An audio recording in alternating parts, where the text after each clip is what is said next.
On today's show, it's been about 24 hours since the Dejounte Murray trade happened. We'll have some fallout of that deal, plus the latest on contract decisions on Saddiq Bey, Bruno Fernando, and many more, and all that is coming up.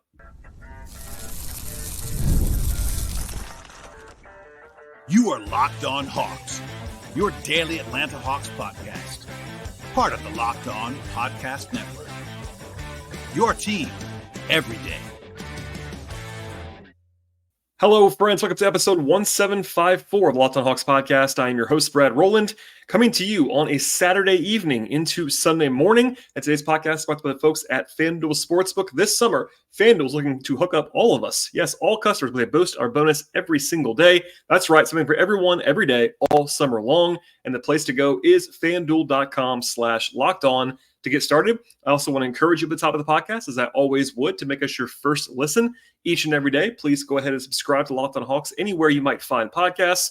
On the audio side, that's places like Apple and Spotify, as well as Overcast. And on video on YouTube, go ahead and like this episode, and also please subscribe to the show on that platform.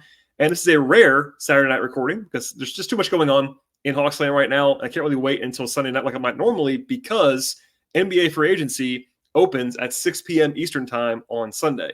And while the Hawks may not do anything right away, the league is active and there's a lot going on here. This is our 8th episode in about 5.5 days or so. So pretty crazy in terms of frequency right now.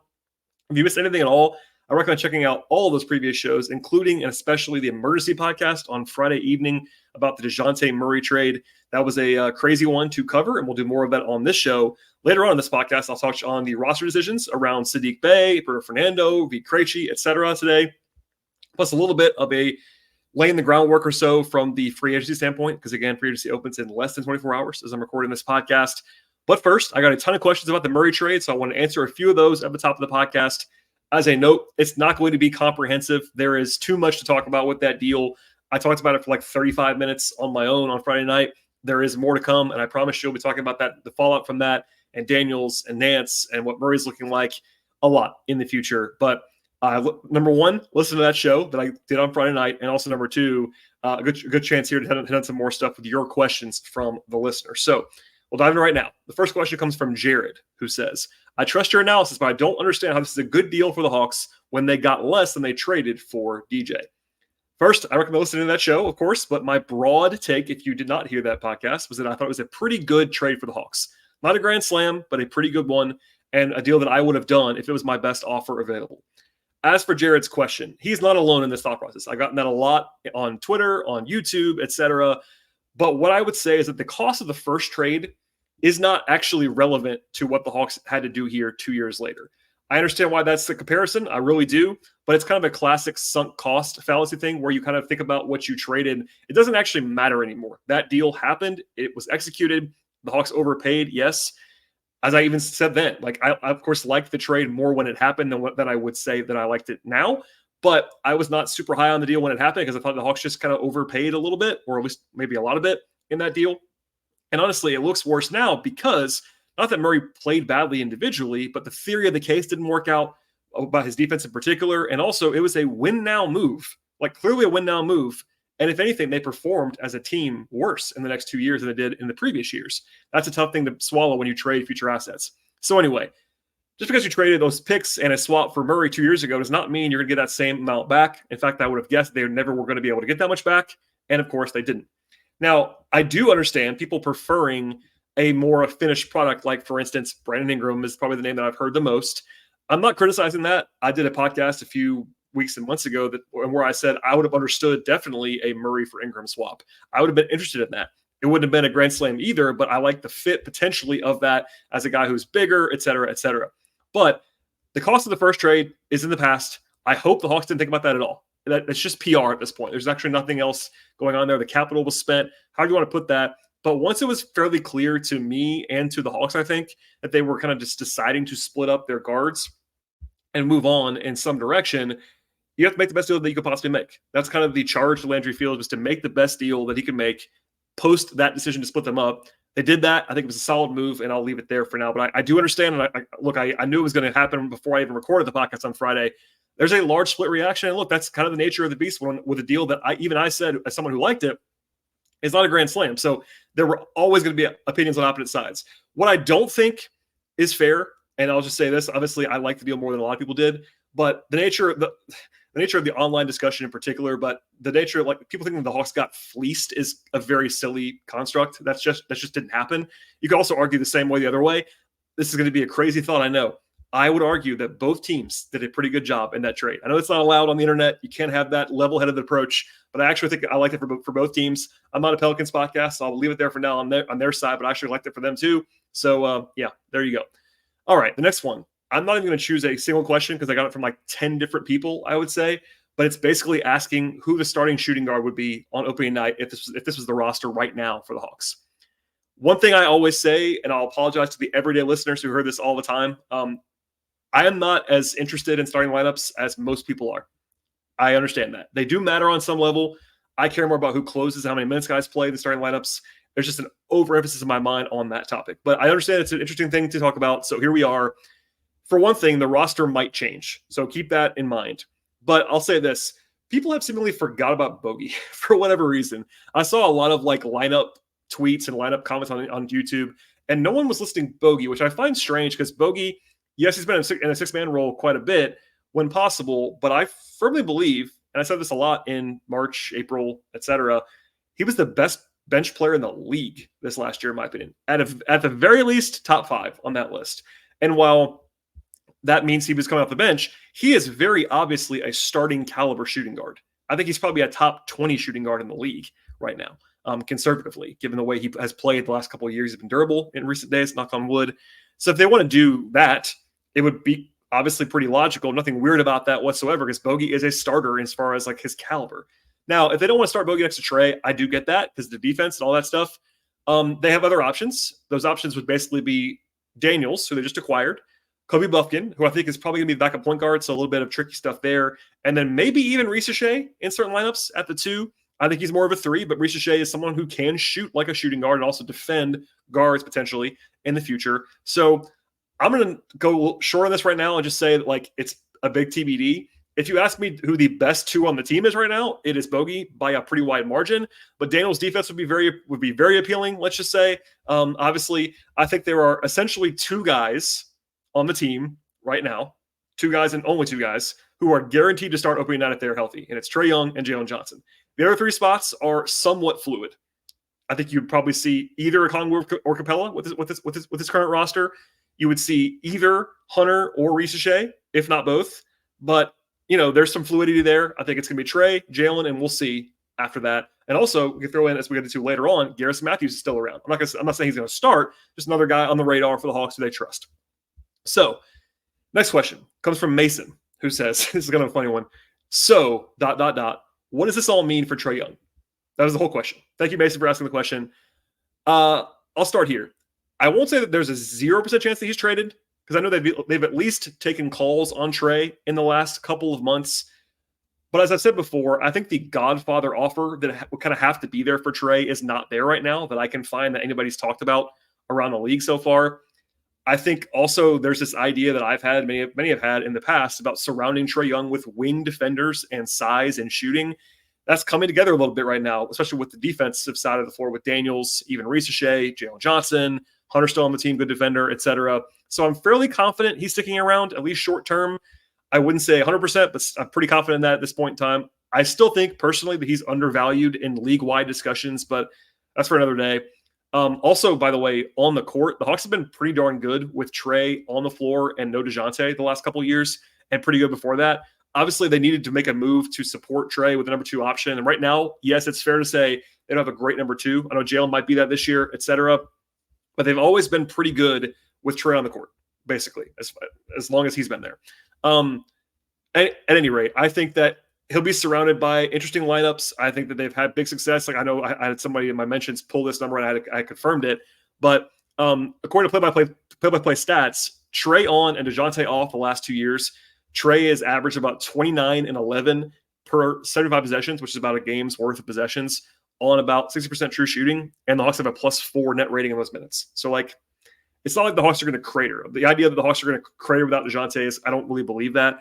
Anyway, we'll save that for later as well. I'll have more questions in a second, and then we'll kind of pivot to the news of the day, which is regarding Saddiq Bey, which is regarding Bruno Fernando, Garrison Mathews, etc. More of that to come, I promise. But first, a word from my friends at FanDuel Sportsbook. Today's show is brought to you by FanDuel Sportsbook, and summertime means baseball, basketball, and much more. You can bet it all on FanDuel. FanDuel is America's #1 sportsbook, and this summer, they're hooking up all customers with a boost or bonus daily. That's right, something for everyone, every day, all summer long at FanDuel. Bet on all of your favorite players and your favorite teams with quick bets, live same-game parlays, exclusive props, and much more. The app at FanDuel Sportsbook is really easy to use as well. They have all the stuff you're looking for across the sports betting space. They have over-unders and point spreads, money lines, player props, future bets, and much more. The app is safe, it's secure, and they cover the whole range of sports as well at FanDuel. That includes the NBA, of course, WNBA, NFL, college football, MLB, golf, tennis, soccer. Right now is really big right now with the Euros going on, auto racing, boxing, MMA, and much more. And now is an awesome time to sign with the folks at FanDuel Sportsbook. And the place to go is FanDuel.com/lockedon. One more time, just visit FanDuel.com/lockedon and start making the most out of your summer with FanDuel, official sports betting partner of Major League Baseball. All right, 2 more questions on the mailbag side. I'm kind of get into Saddiq Bey and other things going on here. One comes from Preet, who says, "What's up with EJ Liddell? Is he someone the Hawks like?" So if you missed it, Liddell is kind of the least impressive, least sexy part of the trade involving Dejounte that's been reported. He's kind of a throw-in, it seems like. And the short answer to the question is I'm not sure right now. Of course, he went to Ohio State. I covered him in the draft quite a bit. I think he was largely a throw-in for salary matching, former second-round pick. He tore up his knee, actually, in a summer league game against the Hawks in Vegas. I was actually there. I was courtside for that. It was scary. He didn't look great. He's come back since then, but it took him a while to get back. We will see, basically, on whether the Hawks are going to hold on to him or not. He has some shooting intrigue as an undersized big man. He's only like 6'6", 6'7", but his jumper didn't go in last year in the G League. He would definitely be the last guy on the roster right now for the Hawks as far as guaranteed contracts are concerned, and he is guaranteed. So the Hawks might have to keep him on the roster unless they trade him or pay him to go away, which they probably won't do. So it's hard to tell if the Hawks actively like Liddell or if he's just kind of a throw-in that the Pels insisted on in the trade. It's kind of hard to know that right now. I've asked around, haven't gotten a clear answer, and there's a lot going on, but that's the short answer. I wouldn't prioritize him. Again, I think he's kind of the last guy on the roster right now, but he's on a guaranteed contract, so we'll keep an eye on him for sure. And the last thing is, Austin says, how much did the trade kicker have to do with Dejounte signing his extension, which eventually allowed the Hawks to trade him? So this doesn't really matter at this point to the Hawks, but Murray has the largest trade kicker in the entire NBA. So basically, he gets a 15% bonus on his contract if he is traded. And since that's actually happened now, before the deal even started, it's 15% of about $80 million. So it's about $12 million total over 3 years because the player option does not count. But $12 million or $4 million a year in bonus. That's a lot of a difference in a single moment for Dejounte Murray. Now, he's allowed to waive that or negotiate it down. That's a New Orleans thing, so we don't have to worry about that on Atlanta's side. But to the question, I do think that his reps at Clutch knew that a trade was possible to probable at some point in some point when he took that contract. So sure, I'm sure it was at least discussed on that side of things. Now, I've talked about it before, but the Hawks were limited in what they could offer Dejounte. They gave him the entire thing that they could offer him, which was basically a 3-year deal plus a player option at the most money they can offer, plus the trade kicker and all that stuff. They gave him everything he wanted, but money-wise, they were limited. But one of the ways it could push up money-wise was a trade. So it obviously makes the player side look better now that he's been traded. It makes the team side look worse. But for the Hawks, doesn't matter to them. For the Pelicans, they're obviously okay with it. And it's still a very good contract, I think. Not quite as awesome as it was 2 days ago, but that's what it is right now. He's still, again, just add $4 million a year. That changes the value of any contract, but not by leaps and bounds, and notable there for sure. Okay, that's it for the mailbag, but there's lots of contract decisions to get to. So we'll start there today. I've tweeted this a few times in the last couple of days, but June 29th was always going to be a big transaction day for the Hawks contractually. So there were 5 guys to keep an eye on at some point in the day. And I'll start with Saddiq Bey. That's the biggest one by far. So Saddiq, basically, the Hawks had to decide whether to give him a qualifying offer by today. And because Saddiq is a highly paid player, his qualifying offer was $8.4 million. So essentially, the Hawks had to offer him that to make him a restricted free agent. And on the player side, once that's offered, they're allowed to sign it right away. It's unilateral. Now, it was not a clear-cut decision, I would say. I've said that numerous times. I thought the Hawks might offer it. I thought they might not offer it. Once the ACL tear happened, unfortunately, that threw everything into uncertainty. And I've said this before, I'll say it again now. It was brutal timing for Saddiq. I feel awful about that because I think everybody likes Saddiq, including me personally, from what I know about him, what the team said about him. The timing was awful for that.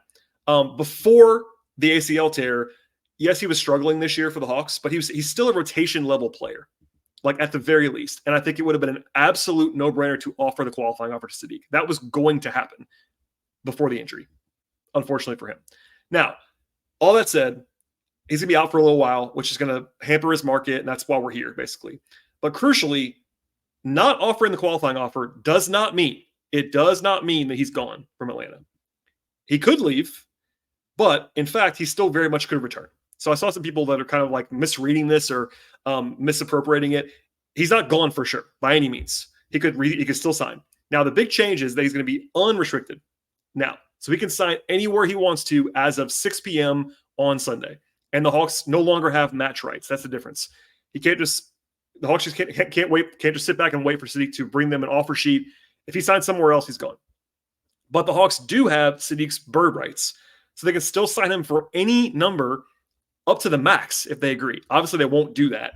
But they can give him any – the cap doesn't matter in this situation. It's all about just years and dollars for Saddiq.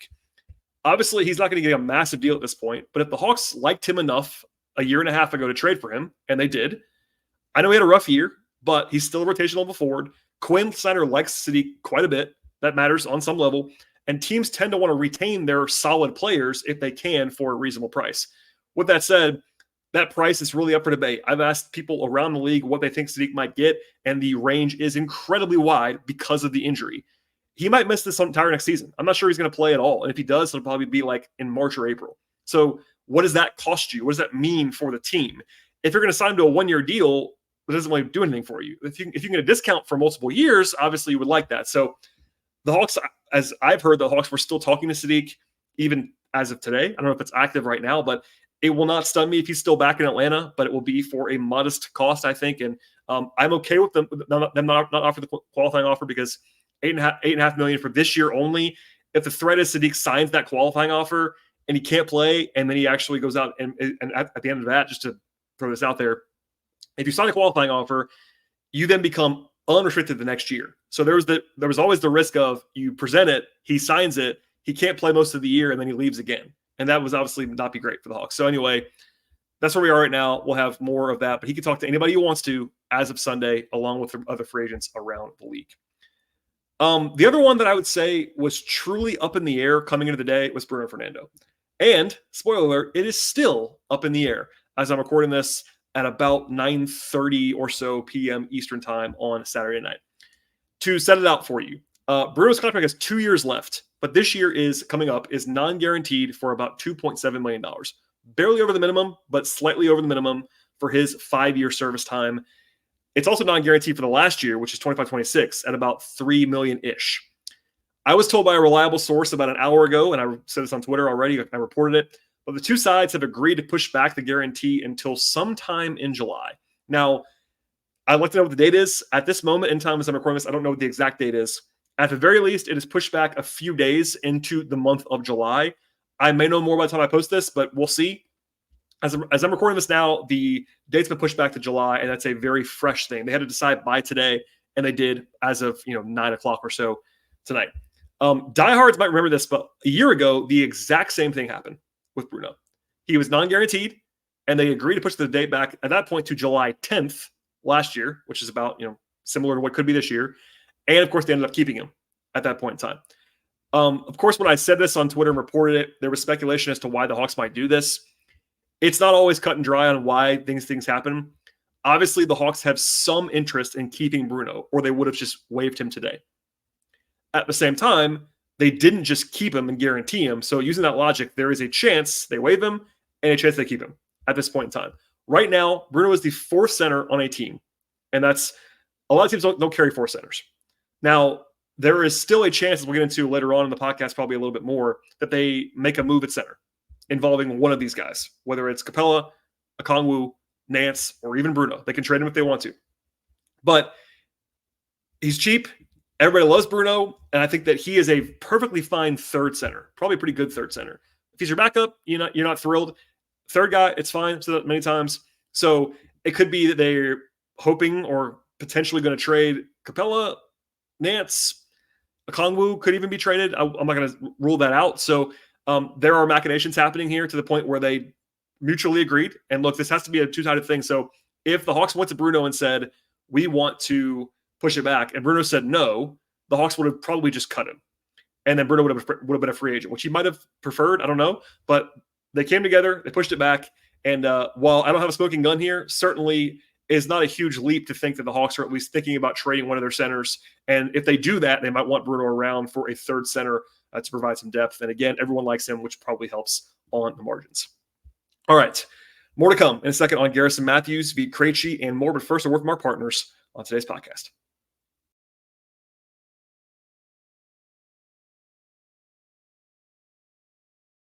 Okay, and more of the decisions on the contractual side. The other three were pretty easy, I think. I said that before, but Bey and Fernando were real decisions. I wasn't sure what was going to happen there. The other three were pretty straight ahead. One of those was Garrison Mathews. So the Hawks had to decide on his team option for this coming season on Saturday. They chose to pick it up. It's about $2.2 million, so barely more than the minimum for his service time. I've said it before, but again, really, really easy pickup for me. Garrison's not a starter or anything like that. I understand that, but he was a very, very useful rotation piece. He has an elite skill as a shooter, and that's a cheap contract. Plus, and here's the big thing, even if you don't love Garrison, that the option is still non-guaranteed. He is still non-guaranteed right now until January 10th. So if the Hawks decide that they don't want him anymore, they can cut him. That's obviously a cruel way to say that. I think Garrison should be on the roster at $2 million. It's a very useful piece. They can also trade him if they want to, but this is a instant pickup for me, unless he's hurt, which he's not. So if they want to cut him, if they want, I would say they can. I will say this briefly.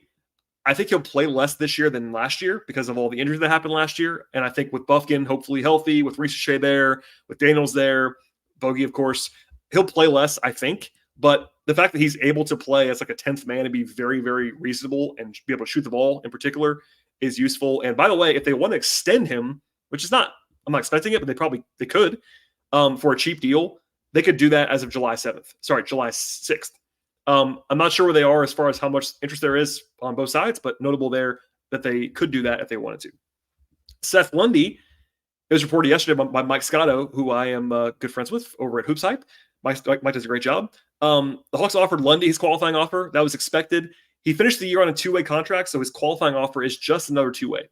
So he's not restricted. And if he wants to just come back on a two-way, he can, or they can come to an agreement on something else, or he could sign an offer sheet with somebody else if somebody wanted to come in and get him, and the Hawks could match it if they wanted to. So basically, there are three paths with Seth. Either he signs the two-way, and he's on a two-way again, or they can agree on another deal, probably for the minimum, if I had to guess, but that could happen. Or number three is offer sheet with another team. The Hawks would have the chance to match that, and there you go. I would say it's likely he's back in some capacity. Two-way, maybe the most likely, we'll see. But I like Seth, and I'm in favor of that. And the last one is Vit Krejci. There was no doubt at all, after just talking to people around the team, about them giving him a qualifying offer, which happened today. Because Vit controversially ended the year on his two-way contract, it's the same thing as Seth Lundy, where all they had to do to make him a restricted free agent was actually offer him another two-way, which is an obvious decision, yes. The difference here is that I think everyone that I've talked to expects Vit to sign probably a multi-year deal with the Hawks for some level of security beyond a two-way. They're already talking, I've heard. It won't break the bank, but I think that hopefully more security from Vit. Somebody asked me why it hasn't gotten done yet. I would say this: if you're Vit Krejci's agent, you don't just take the first offer. He showed some flashes at the end of the year. Yes, the Hawks have the leverage because they have his rights, but you don't just sign the first offer. You're going to probably want some level of security, multi-year deal. We'll see what it looks like. It's not going to be huge, no matter what. I like Vit, but it's not like he has a huge, huge, huge market, I don't think, from what I've heard. But it's quite early still. I know it's literally still June right now. It's not weird at all that he hasn't signed yet, but I think that will happen in the relatively near future, and I think Vit will be back, and the Hawks are talking about him like he's already back. He's already been, it's two-way qualifying offer, yes, but he'll be around. And the only question is what he actually signs for in the near future. All right, before we get out of here, again, free agency begins on Sunday at 6 p.m. Eastern. And to tee that up, a question I got from Vance is, are the Hawks done other than bringing back Vit or Saddiq? And/or Saddiq. My answer is I don't think so. I would bet on there being another trade or signing of some kind, maybe both. That does not mean there's going to be a huge deal coming, but something else I would imagine with a guy who matters on the Hawks roster. For instance, I said this yesterday, but I'll be a little bit surprised if they keep all three of Capella, Okongwu, and Nance. That's one natural spot. They probably are one guard short, whether it's a backup point guard behind Kobe or next to Kobe, or maybe another shooter, another creator. Also, it is what it is, but they're up against the tax line. There's some wiggle room there potentially. I don't know what's going to happen on the financial front, but so there's more business to do, I think, plus just signing Vit. But anyway, there's that stuff. Now, I know a lot of people understand this already, but I get questions about this all the time. I'll just remind folks what the Hawks have access to in free agency and what they don't. So I guess even today about, do the Hawks have cap space? The answer is no. The Hawks are nowhere near cap space. They are $20 million over the salary cap. So cap space is not a thing that's probably going to be used by the Hawks. Right now, for reference, the salary cap is projected about $141 in terms of $1 million for this coming season. At the moment, the Hawks have 12 guys on guaranteed contracts for about 160.9. So 20 million over or so. That's 12 guys on guaranteed contracts. I won't list them all, but the guys you have to think about that you don't necessarily think about is EJ Liddell's on a guaranteed contract, as is Larry Nance, etc. Mathews and Fernando are not on guaranteed contracts. They're not included in that. So they have 12 guys on guarantees, plus Bruno and Garrison on non-guarantees. That's 14. Vit is 15 if they do that. So they could just stop right here. They could just sign Vit, sign Seth Lundy to a two-way. Jurisic, we'll see. But they could theoretically stop. I wouldn't think they're probably going to do that. By the way, the tax line is about $10 million over where they are now on the guarantees. If they throw in Bruno and Garrison on their current deals, the Hawks are $5 million short of the tax after those deals they made. Obviously, the Dejounte trade and the AJ trade cut money in both of them, notable there. So, but they're even still, they're a lot closer to the tax line than they are to the salary cap, even without anything for Bey, who they, again, did not offer a qualifying offer to. If they sign Saddiq, it's going to be a few $1 million at least. So that's notable. Vit could be something in that neighborhood too. We'll see. There are weird signage right stuff that you can do, but they can't just sign a player for big money without anything else. They don't have cap space. They do have exceptions that they can use to sign guys. They have the non-taxpayer mid-level at this moment in time, which they could use up to $12.9 million in year one. They would have to cut some more salary to use all of it and stay under the tax, which I think the Hawks want to stay under the tax. Not breaking news there, unfortunately, if you believe in that. Anyway, that's the belief around the league. But you can also use part of it. Last year, I ranted and raved about this, but the Hawks finished the season about $9 million under the tax line. So they could have used their MLE, and they didn't, to sign a rotation player for $8 million last year and still stayed under the tax. And if you followed the team a year ago, you will know this. Another guy who was useful would have been very, very helpful for all of their injuries and depth challenges, and they just didn't use that exception. That was kind of inexplicable to me still now. But same thing, again, the Hawks could use the MLE to sign someone. I don't know if they're going to, but that's something that's offered to them. Also, in the new CBA, you can use the mid-level exception to trade for someone. It's now a trade exception in addition to a signing exception. Notable there. Also, from what I can gather, and both John Hollinger of The Athletic and Bobby Marks of ESPN reported this, the Hawks might be using the John Collins trade exception in the Murray trade and creating a new one for $18 million. That's less than the Collins one was for. So it's something that you could possibly use at some point if they needed it. I'll save a long explanation for later on, but you can still trade for a player or players into that without matching salary, but you can't combine the exception with something else. There you go. Also, if the Hawks want to go a little bit cheaper, they have the biannual exception. Only used every 2 years, but last year they didn't use it. It's a 2-year deal, or up to a 2-year deal. They can start about $4.7 million. So they want to add a depth piece. That'd be a way to do that without going into the mid-level, etc. And by the way, you can always sign players to the minimum if you do that. The minimum exception exists. So there's that. So I know it's a lot of nerd stuff there, but the Hawks can still add to their roster at this point in time. They can't just go sign Paul George, for instance, who's the big free agent. They don't have the ability to do that cap rules wise, but they do have a pretty full roster right now. I'm not saying that they're not done. I don't think, but they do have, I won't say a roster crunch, but literally at this moment, they can't just keep every guy around the roster, especially if you include Jurisic, who we don't know about yet. If you missed it yesterday on the show, 2 shows ago on Friday morning, Landry did not commit to him coming over. He didn't say he wasn't coming over either, but that's notable too. 2nd round pick. So yeah, a lot of moving parts, I'll say, as of June 29th. And by the way, that is typical. It's still very early. Free agency opens in about, do the math, 21 hours as I'm recording this podcast. So there's a lot more to happen there. But the Hawks are not probably going to be a team that's like at 6:01 signing someone for big money. They don't have the ability to do that. Okay, I'll sign off now.